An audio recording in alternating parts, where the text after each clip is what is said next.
Bihar Urdu academy Patna के साबिक़ secretary Mushtaq Ahmad नूरी भागलपुर के एक तकरीब में शिरकत के दौरान बिहार उर्दू एकेडमी उर्दू के फ़रोग़, मियारी शायरी, मियारी उर्दू अदब व उर्दू को रोज़गार से जोड़ने जैसे मसाइल पर गुफ्तगू की।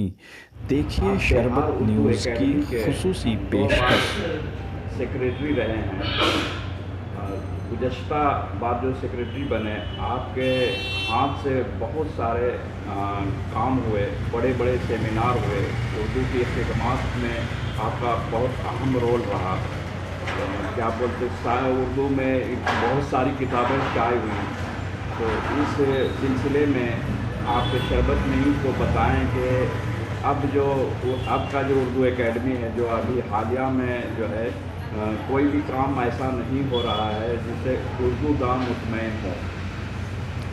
देखिए, इसमें काम क्यों नहीं हो रहा है इसके बारे में तो मेरे लिए कुछ बताना मुश्किल है, लेकिन मैं 2017 की जो किताबें थी और जो मुसव्वदे थे, मैंने सबका तबसरा करवा के छोड़ दिया था। चूँकि उसके बाद मुझे काम अगस्त में छोड़ा था, काम करने का मौका नहीं मिला, रकम भी तब तक नहीं मिली थी, तो वो काम हनोज़ उसी तरह पड़ा हुआ है। 17 की किताबों पर इनाम नहीं मिला है मुसव्वदे पर।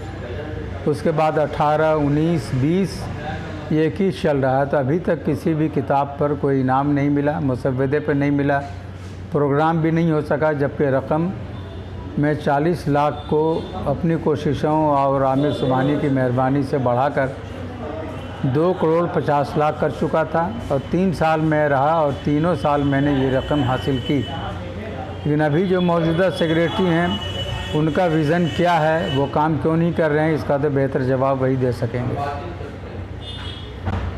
बिहार सरकार उर्दू की खिदमत के लिए तो बड़ी बड़ी बातें करती हैं, लेकिन जो खिदमत होनी चाहिए उस पर अमल नहीं है। इसमें आपकी क्या राय है?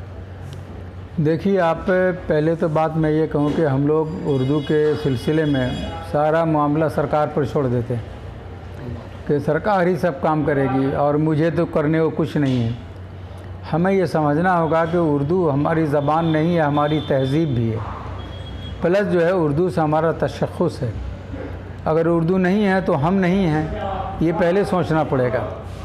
आप अपने बच्चे को अगर घर में उर्दू सिखाएं, कुरान की तालीम दें, जो बहुत ज़रूरी है दीन को भी समझने के लिए, लेकिन ये हम नहीं करते हैं। इसकी ज़िम्मेदारी सरकार पे है क्या? अगर हर घर में हर शख्स अपने बच्चे को खुद उर्दू सिखाए, अरे बग़ल में मदरसे के कोई मौलवी या फिर कोई मुअज़्ज़िन मस्जिद का आपको आगे पढ़ा देगा, इमाम साहब पढ़ा देंगे कम पैसे में। हम अंग्रेज़ी और साइंस पढ़ाने के लिए 2000-4000 रुपये ट्यूशन फ़ीस देते हैं, लेकिन 1500 रुपया उर्दू और कुरान पढ़ाने के लिए नहीं देते हैं मौलवी को। तो हमारे बच्चे दीन से नाबलद होते हैं, वो उर्दू ही नहीं जानते हैं, वो दीन भी नहीं जानते हैं, और इसका हिसाब तो अल्लाह पूछेगा। आपने साइंस पढ़ाया या नहीं पढ़ाया, इसका हिसाब नहीं पूछेगा, लेकिन दीन से नाबलद रखा तो ये आपको पूछेगा। अगर उर्दू की शुद्धबूद आपके अंदर है तो उर्दू ज़बान नहीं मिटेगी। रहा सरकार को करने का, अभी मैं बताऊं कि कितने बच्चे उर्दू रख रहे हैं। कॉलेज में आप जाकर देखेंगे उर्दू बच्चों की तादाद बहुत कम है, हर जगह कम है, बच्चे कम होते जा रहे हैं, इंटरेस्ट नहीं है पढ़ने का। उर्दू वाले कमज़ोर बच्चे होते हैं, वो आगे भी नहीं पढ़ पाते हैं, और ग्रेजुएशन कर लेंगे तो एक एप्लीकेशन लिखने कहिएगा तो नहीं लिख सकेंगे, ये हाल उनका हो गया है। तो जब तक बच्चे आगे नहीं आएंगे तो पढ़ेगा कौन? सरकार ने तो भी हर कॉलेज में है इंतज़ाम, स्कूल में भी अभी इंतज़ाम है। अभी नए कानून में तो थोड़े मसाइल हैं, पेचीदगी है, शायद उर्दू मार खा जाए, लेकिन पहले से जो मामला है वो तो गार्जियन का और स्टूडेंट का है। एक हिंदी दा बच्चा हिंदी तो पढ़ता है शौक़ से, उर्दू दा बच्चा क्यों नहीं पढ़ेगा? रोज़गार से जोड़ना कोई मसला नहीं है। आप उर्दू रखिए और कमीशन फेस कीजिए, आप अफसर बन जाइए। आप यूपीएससी में भी उर्दू आप रखिए। सिर्फ ये कि हम मदरसे के टीचर हो जाएं और मिडिल स्कूल के टीचर हो जाएं, यही रोज़गार से जोड़ना नहीं है। आप हायर क्लास के जॉब में जाएं उर्दू पढ़ के। इंटरेस्ट अगर पैदा होगा गार्जियन के अंदर, बच्चों के अंदर, तो सरकार कुछ भी करे, बच्चे पढ़ ही लेंगे उर्दू। और उर्दू आज भी मदारिस की वजह से ज़िंदा है। चूँकि मदारिस जब तक है आप यकीन जानिए कि उर्दू नहीं मर सकती। उर्दू अदब का मेयार गिरता चला जा रहा है। इसमें जो है जो अदीब और शायर आ रहे हैं वैसी तख्लीक़ात नहीं कर रहे हैं जो उर्दू के लिए ज़ख़ीरा बन सके। इसमें भी कुछ कहिए आप। देखिए, इसमें असल ये है कि मेयार जो होता है वो एक राइटर ख़ुद तय करता है। किसी रिसाले में अगर चीज़ें छपती हैं, कोई कहता है कि बहुत मेयारी है, तो एडिटर मेयारी नहीं होता है। जो तख्लीक़ात होती हैं, जो खालिक होते हैं, वो मेयारी होते हैं। ये आपका कहना सही है कि अदब का मेयार फ़िलहाल घटता हुआ नज़र आ रहा है। उसकी वजह यह है कि हमारे जो उदबा व शुरा हैं वो पढ़ते ही नहीं हैं। आप जब तक अच्छा अदब नहीं पढ़ेंगे अच्छी तख्लीक नहीं कर सकते। ये एकदम फ़ैसला है अदब का। जितने बड़े लोग रहे हैं उन्होंने बहुत पढ़ा है। आज तो लोग जो पहले के लोग हैं वो अंग्रेज़ी और फ्रांसीसी और चीनी अदब के बारे में भी जानते हैं, उसका हवाला देते हैं, लेकिन हमारे अदीब उर्दू अदीब का हवाला देने के लायक नहीं है, चूँकि उन्होंने पढ़ा ही नहीं है। शायरी कर रहे हैं तो अपने शेर के अलावा कोई मतलब नहीं है, दूसरे का शायरी नहीं पढ़ेंगे। फ़िक्शन लिख रहे हैं तो सबसे बड़े फ़िक्शन निगार हम ही, हमसे आगे कोई नहीं है। तो अच्छी तख्लीक करने के लिए अच्छा अदब पढ़ना बहुत ज़रूरी है और आपके अंदर सलाहियत होनी चाहिए। आपके अंदर सलाहियत नहीं है, आपने फांकी मार के उर्दू पढ़ा है तो उर्दू की सलाहियत आपके अंदर नहीं होगी तो अच्छा अदब कैसे तख्लीक करेंगे आप। पहली शर्त आपको अच्छा होना पड़ेगा उर्दू में। दूसरी शर्त यह है कि आपको अच्छे तख्लीकारों की तख्लीक पढ़नी पड़ेगी। कम से कम उर्दू का पढ़िए। अगर बाहर की चीज़ें भी सारी उर्दू में मुंतकिल हो गई, हिंदी में मुंतकिल हो गई हैं, उसको ही पढ़िए तो आपको एक नया विज़न मिलेगा। आप नई और मेयारी और अच्छी तख्लीक पेश करने के काबिल हो सकेंगे। बतौर उर्दू एकेडमी के ज़िम्मेदार थे आप।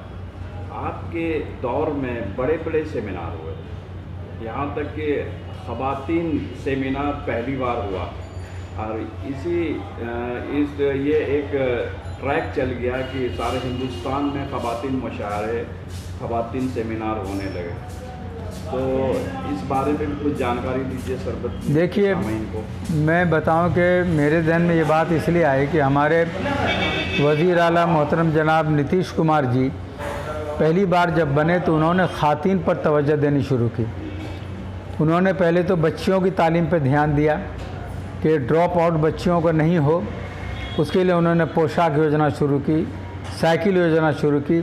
अभी उन्होंने कहा कि मैट्रिक पास को हम 25,000 देंगे, इंटर वाले को मैट्रिक पास को 15,000 देंगे, इंटर को 25,000 देंगे और ग्रेजुएशन जो लड़की कर लेगी उसको 50,000 देंगे। ये इंसेंटिव दिया उन्होंने लड़कियों के लिए। फिर 35% रिजर्वेशन भी औरतों के लिए उन्होंने दिया। तो मैंने सोचा कि जब हमारी सरकार इतना औरतों के लिए कर रही है तो अदब में भी क्यों नहीं किया जाए। पहले होता था कोई फंक्शन होता था, 2-4 ख़वातीन को ज़ेब दास्तां के लिए बुला लिया जाता था। तो मैंने 2016 में पहला प्रोग्राम किया जिसमें सिर्फ ख़वातीन को मैंने बुलाया और सारा निज़ाम उन्हीं के हाथ में, सदारत उन्होंने की, निज़ामत उन्होंने की और उन्होंने पढ़ा और ख़वातीन ही कलमकार पर उनकी तख्लीक़ात भी आई। उससे भी बड़ा प्रोग्राम मैंने 17 सितंबर में किया जो बहुत बड़ा प्रोग्राम था और उसमें बहुत सी ख़वातीन आई थी पूरे मुल्क से। इससे तहरीक ख़वातीन को ये मिली कि उन्होंने बैनुल अक़वामी एक तंज़ीम बना ली, बनात, जिसके अभी 200-300 मेंबर हैं और वो व्हाट्सएप ग्रुप है। उन लोगों ने तंज़ीम बनाई हमारी ख़वातीन प्रोग्राम के तहत और यहीं से उन्होंने ये इरादा किया कि साहब इसकी बुनियाद पर हम बनाएंगे। तो आज वो लोग काम कर रही हैं। तो मेरा पर्पस ये था कि हमारी सरकार जब कर रही है औरतों के लिए तो हमें भी उसी की नक़ल करते हुए औरतों पर ही प्रोग्राम करना चाहिए। और माशाअल्लाह हिंदो पाक में मुझसे पहले किसी ने ख़वातीन पर कोई कॉन्फ्रेंस नहीं किया था।